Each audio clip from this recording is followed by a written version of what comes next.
하는 우리의 자세 라는 제목으로 함께 말씀을 나누겠습니다. 어떤 글을 보았는데요. 1년 중에 마귀가 제일 싫어하는 달이 12월이고 제일 좋아하는 날은 바로 성탄절이랍니다. 예수님이 탄생하여야 할 가장 경건한 날인데 많은 사람들을 죄악에 빠뜨릴 수 있기 때문이라고 합니다.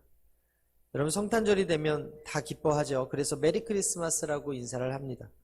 왜 이렇게 즐거워해야 합니까? 각자 다른 이유로 기뻐해야 되겠지만 우리는 예수님이 우리를 위해서 오셨기 때문에 기뻐해야 될 줄 믿습니다.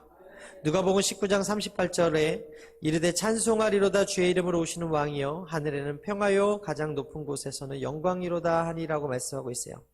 어느 순간부터 성탄절의 주인이 예수님이 아니라 다른 것들로 대체되고 있는 것을 볼 수 있습니다.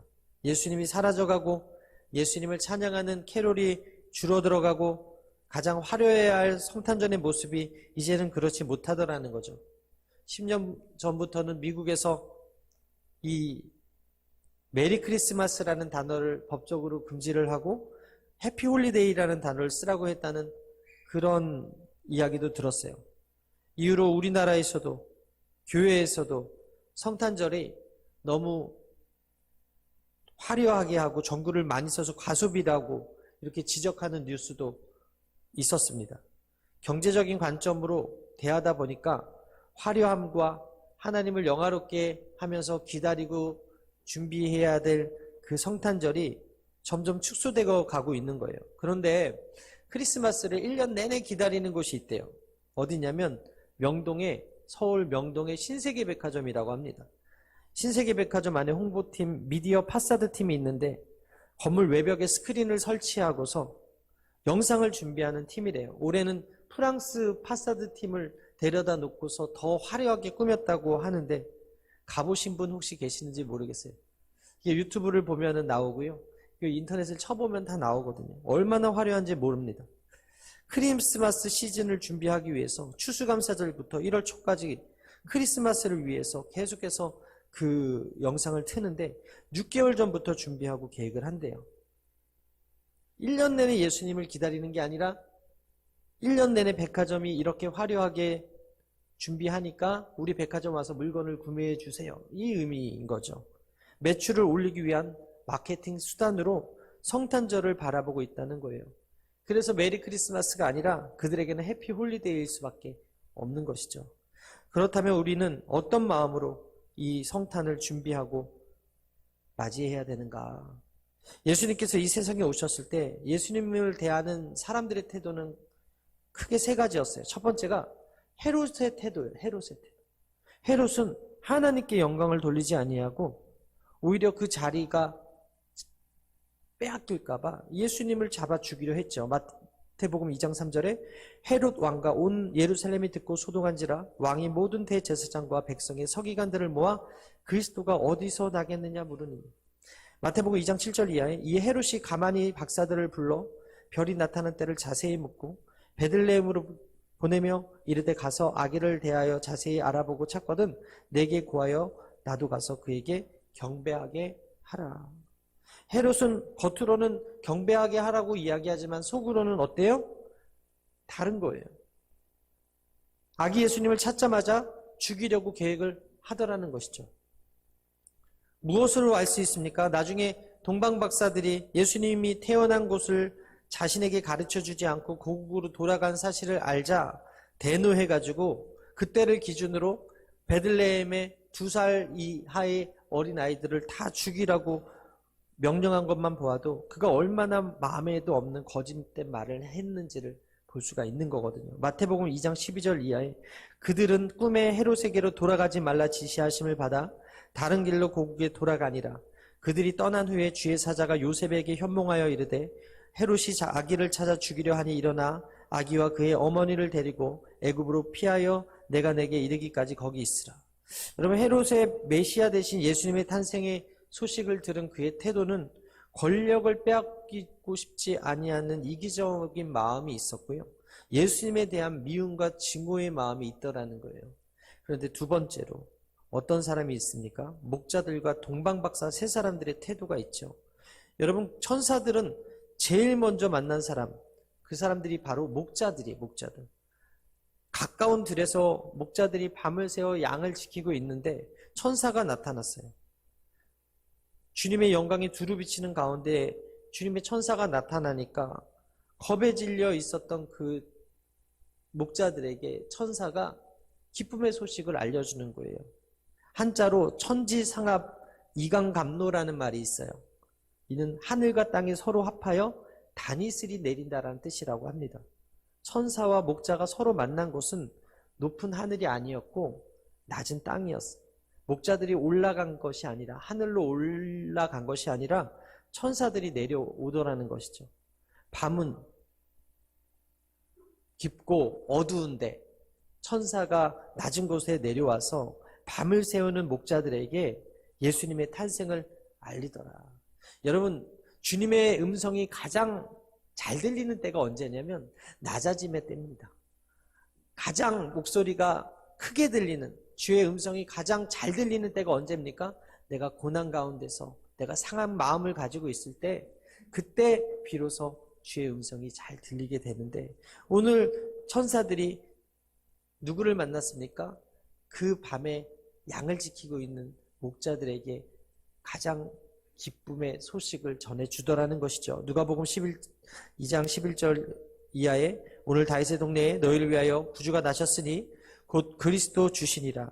너희가 가서 강보에 쌓여 구애되어 있는 아기를 보리니 이것이 너에게 표적이니라 하더니 호련히 수많은 천군이 그 천사와 함께 하나님을 찬송하며 이르되 지극히 높은 곳에서는 하나님께 영광이요 땅에서는 하나님의 기뻐하시는 사람들 중에 평화로다 하니라.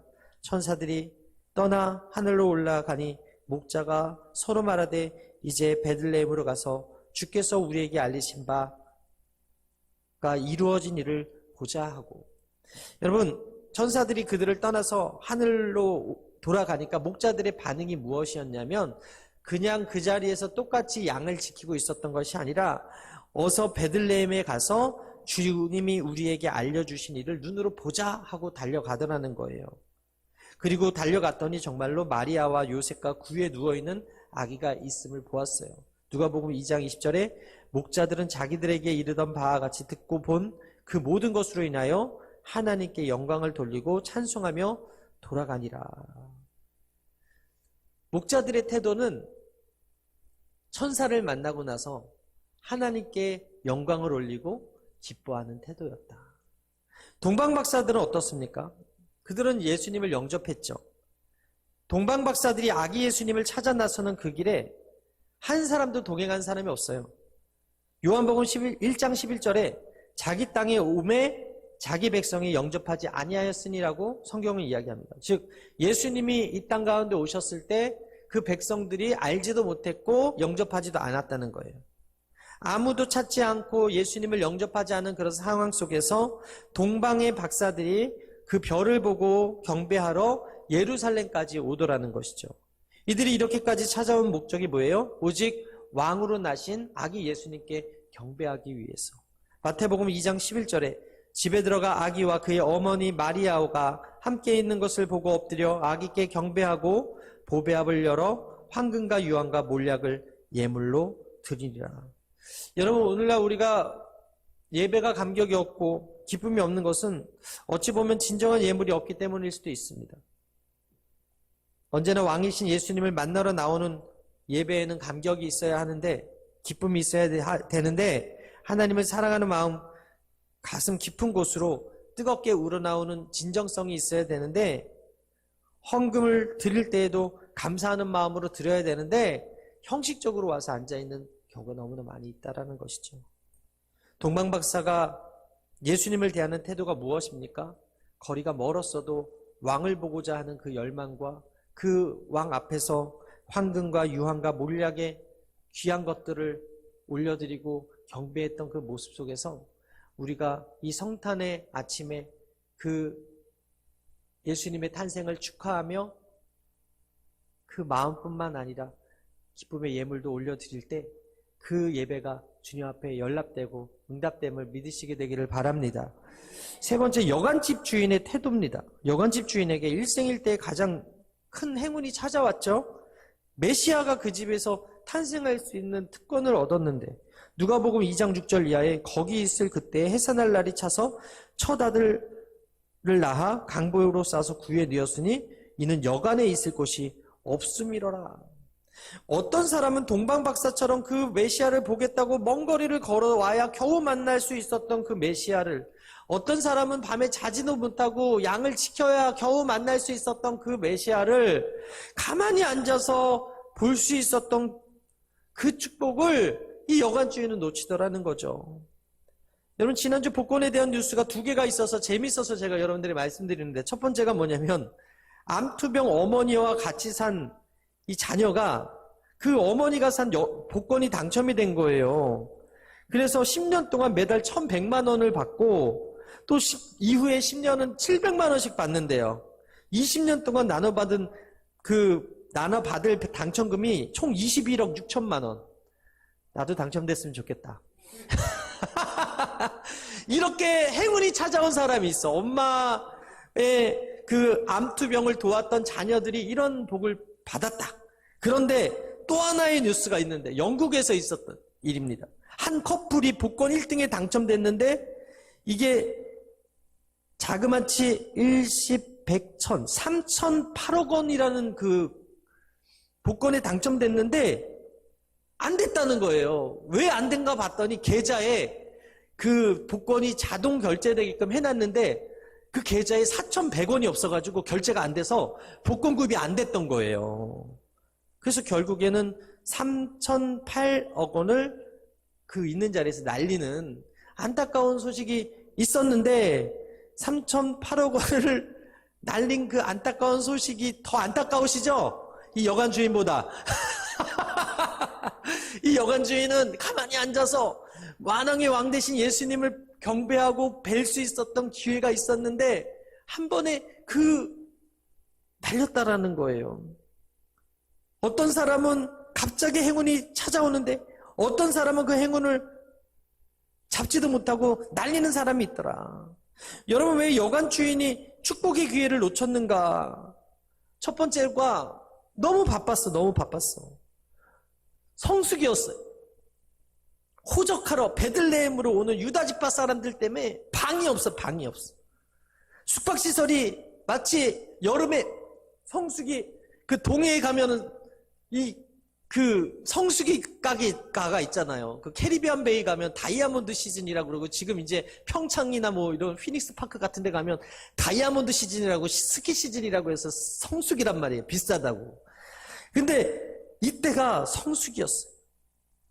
그러다 보니까 비극이 시작한 거예요. 지금 크리스마스 이브 저녁에 호텔과 모텔 값이 비싸다고 하지 않습니까? 예수님 때문에 비싼 거 아니잖아요. 다른 목적 때문에 비싸진 거잖아요. 그렇게 기회를 놓친 이유가 무엇인가? 너무 바빴다는 거. 두 번째, 몰랐다는 거죠.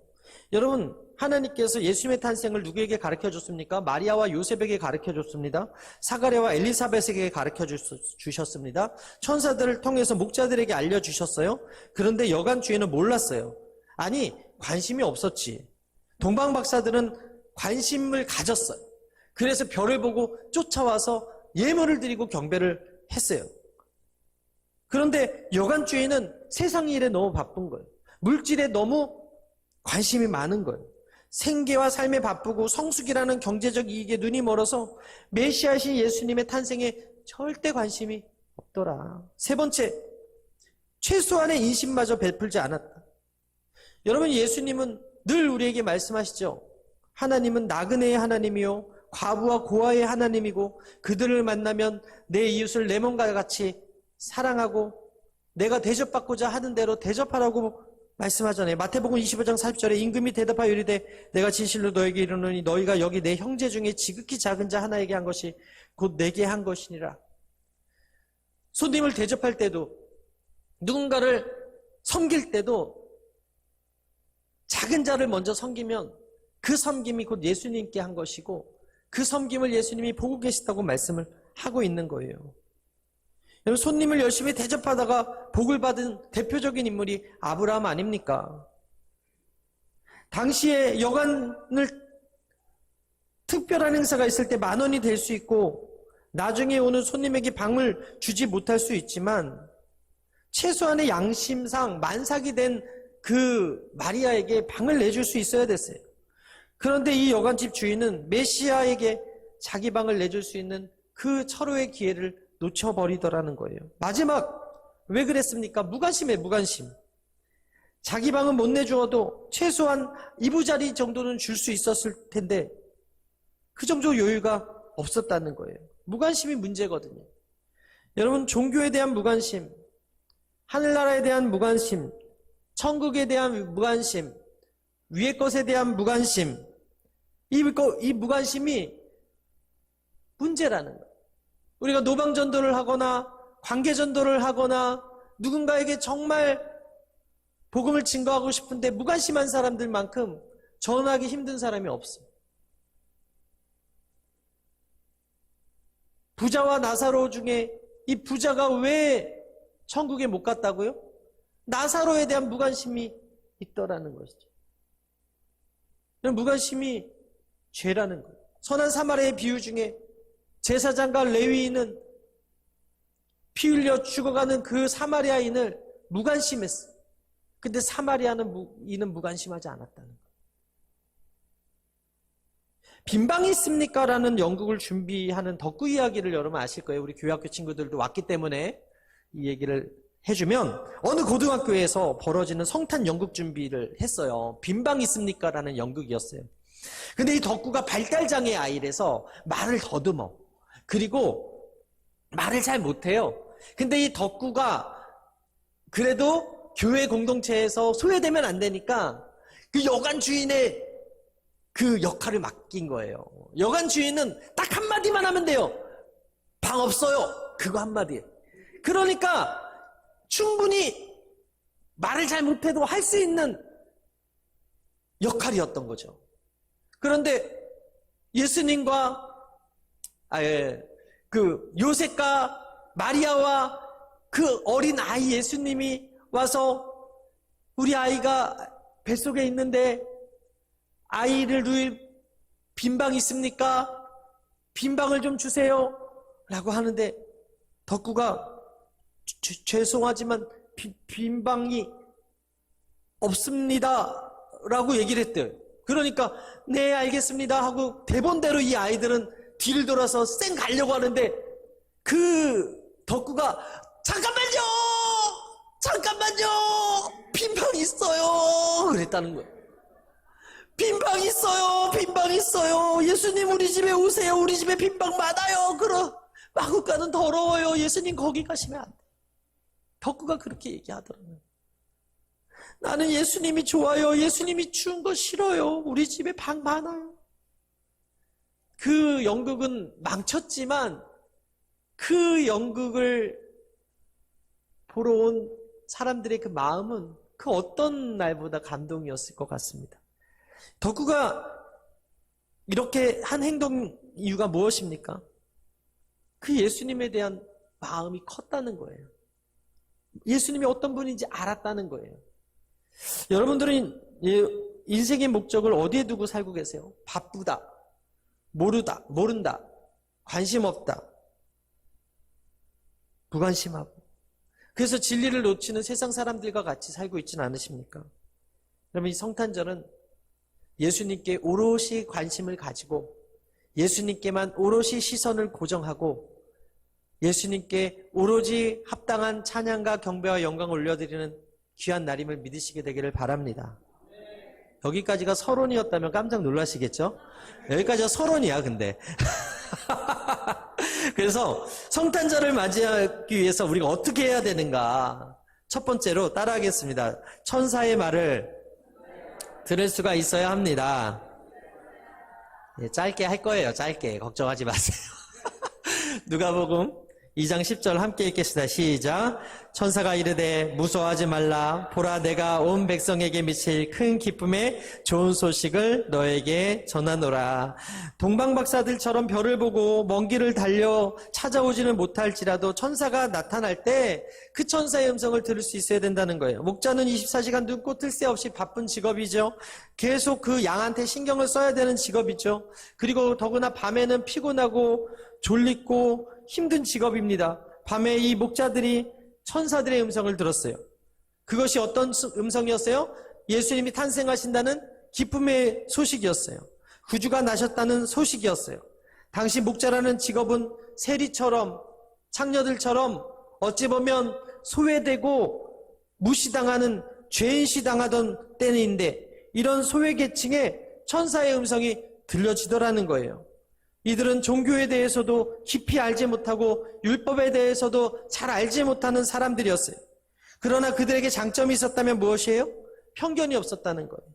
우리가 천사들의 음성을 들으려면 무엇보다 어떻게 해야 됩니까? 편견을 버려야 돼요. 겸손해져야 돼요. 낮아져야 돼요. 그때 하나님의 음성이 들려지게 될 줄 믿습니다. 대제일 끝이에요.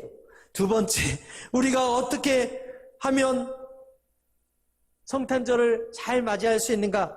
목자와 동방박사들처럼 즉각적으로 순종해야 된다라는 것입니다. 15절에서 16절 상반절에 보게 되니까 천사들이 떠나 하늘로 올라가니 목자가 서로 말하되 이제 베들레헴으로 가서 주께서 우리에게 알리신 바 이 이루어진 일을 보자 하고 빨리 가서, 목자들은 천사의 말이 떨어지자마자 이루어진 일을 보기 위해서 즉각 달려갔다는 거예요.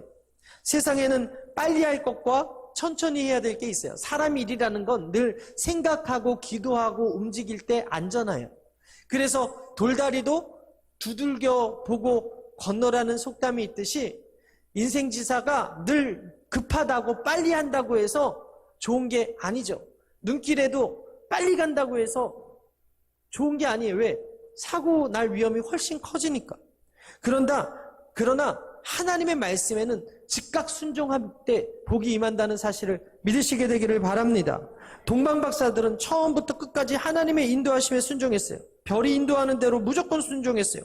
자신들이 인도하던 별이 아기 예수 앞에 머물러 섰을 때 이들의 반응을 성경이 이렇게 기록합니다. 마태복음 2장 10절에 그들이 별을 보고 매우 크게 기뻐하였더라. 그들이 별을 가리키는 베들레헴 마구간의 그 위에 누워 계신 그 예수님을 보시고 기뻐하면서 경배하면서 보배압을 열어서 황금과 유화과 몰약을 드렸어요. 뿐만 아니라 꿈에 헤롯에게로 돌아가지 말라는 천사의 지시를 받고 자신들의 고국으로 돌아가게 되더라는 거예요. 목숨을 하나님께서 지켜주시더라는 거예요. 여러분, 참된 예배는 순종으로 시작해서 순종으로 완성된다는 사실을 믿으시게 되길 바랍니다. 하나님은 순종을 제사보다, 예배보다, 경배하는 것보다 기뻐하신다는 거예요. 그러나 오늘날 예수 믿는 많은 사람들이 예수님을 믿는다고 하면서도 자기 생각대로, 자기 소견대로, 자기 기분대로 믿으려고 하는 사람이 너무나 많아요. 이는 예배자의 태도가 아니고 예수 믿는 자의 태도가 아니라는 것입니다. 하나님이 기뻐하시는 예배는 하나님 말씀에 순종하여 드려지는 예배, 삶 속에서 순종이 뒷받쳐질 때 비로소 예배가 완성된다는 사실을 믿으시고 오늘 말씀을 들으셨으면 세상 가운데 나가 하나님의 말씀대로 즉각 순종하며 사는 저와 여러분들의 삶이 되시길 주님의 이름으로 축원합니다. 예배는 하나님의 말씀이 순종하여 드려질 때 진짜 기쁨이 충만한 예배를 드린 거예요. 동방박사들은 순종했기 때문에 왕을 만났고 위험으로부터 보호를 받았고 세상에서 가장 행복하고 유명한 사람들이 되었다. 여러분, 하나님께서 순종이 제사보다 낫다고 날마다 말씀하시니까 오늘도 이 말씀 받아서 세상 가운데 순종하여 복을 받아 누리는 저와 여러분들의 삶이 되시길 주님의 이름으로 축원합니다. 제가 항상 말씀드리잖아요. 여러분, 구원은 공짜. 그러나 축복은 순종, 기적은 감사입니다. 다시, 구원은 공짜. 축복은 순종, 기적은 감사입니다. 기적을 경험하고자 하는 분들은요, 그리 아니하실지라도 감사. 그저 감사. 감사가 입으로 고백되어질 때 기적이 일어나는 거예요. 할렐루야. 예수를 믿어도 예수를 믿지 않아도 병은 찾아옵니다. 죽음은 피할 수 없습니다. 그런데 중환자실에 2명이 앉아 있어도 한 사람은 천국 가고 한 사람은 일반 병실로 옮겨지는 그 차이가 뭘까요? 결국 감사하느냐 그렇지 않느냐. 어떤 환경 속에서도 감사를 잊지 않는 여러분 되시기를 주님에서 축원합니다. 세 번째로 빨리 가서 예수님을 보아야 된다. 16절에 빨리 가서 마리아와 요셉과 구유에 놓인 아기를 찾아서 보고 예배 빨리 오시라는 거예요. 할렐루야. 주일이다. 그럼 빨리 일어나라는 거예요. 예배 시간이다. 그럼 빨리 오셔서 기도를 준비하시라는 겁니다. 이게 중요해요. 우리는 교회에 와서 아기 예수님은 못 보고 성도들만 보고 갈 경우가 있어요.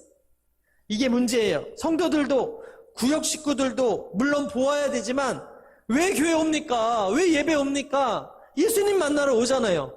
근데 예수님 만나러 와야 될 시간에 말 한마디에 상처받고 예수님 만나러 와서 권사님 말 한마디에 시험 들고 그리고 예수님 음성이 안 들려.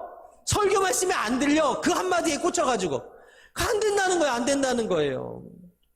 여러분 예배 왔으면 사람 보는 게 아니라 사람 소리 듣는 게 아니라 예수님 보고 예수님 만나고 예수님 음성 들어야 된다는 것입니다.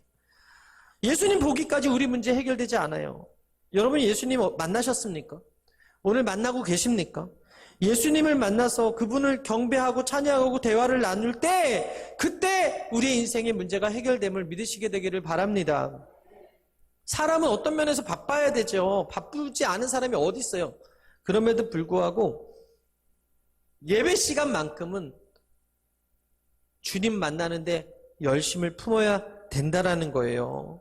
예수님이 초청하시는데 사람들이 바쁘다는 핑계로 오지 않습니다. 마태복음 22장 4절에 다시 다른 종들을 보내어 이르되 청한 사람들에게 이르기를 내가 오찬을 준비하되 나의 소와 살찐 짐승을 잡고 모든 것을 갖추었으니 혼인잔치에 오소서 하라 하였더니 그들이 돌아보지도 않고 한 사람은 자기 밭으로 한 사람은 자기 사업하러 가고 주님께서 다시 오시는 그 재림하는 날도 사람들은 바쁠 것이라고 이야기합니다. 관심 없을 것이라고 이야기해요. 마태복음 24장 37절에 노아의 때와 같이 인자의 임함도 그러하리라. 홍수전에 노아가 방주에 들어가던 날까지 사람들이 먹고 마시고 장가들고 시집가고 있으면서 홍수가 나서 그들을 다 멸하기까지 깨닫지 못하였으니 인자의 임함도 이와 같으리라. 무슨 얘기입니까? 평상시와 같이 바쁘지만 그 바쁨의 때 예수님께서 도적같이 오신다라는 것입니다. 주님을 내 마음속에 모시고 인생길을 걸어가는 것이 그 무엇보다 선행이 돼야 돼요. 그런데 이 여관 집주인은 그렇지 못했죠. 그러면 지금 우리는 어떠한가? 우리는 지금 아기 예수님을 만날 수 있을 정도로 여유가 있는가? 바쁘지 아니한가? 따져보아야 될 줄 믿습니다. 오늘날 교회에 수많은 사람들이 나오지만 하나님께 경배하는 태도에 따라서 은혜 받는 그 양이 달라집니다. 솔직히 목사가 설교를 얼마나 잘하느냐 못하느냐에 따라서 은혜 받는 것이 아니라 여러분들이 지금 어떤 마음밭으로 왔는가, 돌밭인가, 길가밭인가, 가시밭인가, 좋은 밭인가, 어떤 마음 자세를 가지고 하나님 만나러 교회에 왔느냐에 따라서 우리의 인생의 삶이 달라진다는 거예요. 그러나 오늘 예배하러 나오는 사람들 중에 예배의 태도가 잘못되어 있기 때문에 은혜 못 받는 사람들도 있어요. 태도가 잘못되어 있기 때문에 아무리 좋은 설교를 해도 도무지 은혜가 안 되는 사람이 있어요. 여러분 동방박사들은 별을 따라서 그 먼 길을 찾아와 죽음을 각오하고 왔습니다. 중간에 강도를 만나면 가지고 있는 모든 것을 빼앗기는 그런 목숨을 위협 앞에서도 더구나 아기 예수가 어디 계신지도 모르고 무작정 별을 쫓아서 왔는데 그 많은 고생 끝에 아기 예수를 만나서 감격스러운 경배를 하게 되지 않았습니까? 마태복음 6장 33절에 그런즉 너희는 먼저 그의 나라와 그의 의를 구하라. 그리하면 이 모든 것을 너에게 더하시겠다. 삶의 우선순위가 주님이길 바랍니다. 삶의 우선순위가 예수님이길 바랍니다. 삶의 우선순위가 예배이길 바랍니다. 같은 예배라도 빨리 오는 예배가 되었으면 좋겠고 같은 예배라도 사람과 말 하다가 상처받는 예배가 아니라 이곳에서 인격적으로 예수님을 만나서 마음에 치유받는 예배가 여러분들에게 임하게 되길 바랍니다. 먼저 할 일이 있고 나중에 할 일이 있는데 여러분의 삶의 우선순위가 무엇보다 예수님 만나는 우선순위였으면 좋겠습니다. 마지막으로 온 백성에게 미칠 기쁨의 소식을 나만 알지 말고 전하라는 것이죠. 예수님을 보는 것으로 그들의 사명이 끝난 게 아니라 목자들은 빨리 가서 그 사실을 고했죠. 16절에서 17절 보게 되니까 빨리 가서 마리아와 요셉과 구유에 누인 아기를 찾아서 보고 천사가 자기들에게 이 아기에게 대하여 말한 것을 전하니. 목자들처럼 행복한 사람, 영원히 남는 사람이 되길 원한다면 예수님을 만난 후에 입 다물고 있는 것이 아니라 예수님을 만난 이후에 전해야 될 줄 믿습니다. 생명의 소식과 복된 소식을 전해야 될 줄 믿습니다. 말씀을 마치겠습니다. 성탄절은요, 예수님과 함께하는 가장 아름다운 날이에요. 할렐루야. 우리는 예수님께서 탄생하신 이 기쁨의 소식을 전하라는 거룩한 명령을 받은 사람들입니다. 마태복음 28장 18절 우리 함께 읽을까요? 시작. 예수께서 나와 말씀하여 이르시되 하늘과 땅의 모든 권세를 내게 주셨으니 그러므로 너희는 가서 모든 민족을 제자로 삼아 아버지와 아들과 성령의 이름으로 침례를 베풀고 내가 너희에게 분부한 모든 것을 가르쳐 지키게 하라. 볼지어다 내가 세상 끝날까지 너희와 항상 함께 있으리라 하시니라. 디모데후서 4장 2절입니다. 시작. 너는 말씀을 전파하라. 때를 얻든지 못 얻든지 항상 힘쓰라. 범사에 오래 참음과 가르침으로 경책하며 경계하며 권하라. 여러분, 이 기쁨의 소식을 성탄의 이 아침에 우리가 전해야 되는 이유는요, 모든 영혼이 구원 얻길 원하시는 하나님의 선하신 마음과 뜻이 있기 때문에 그래요.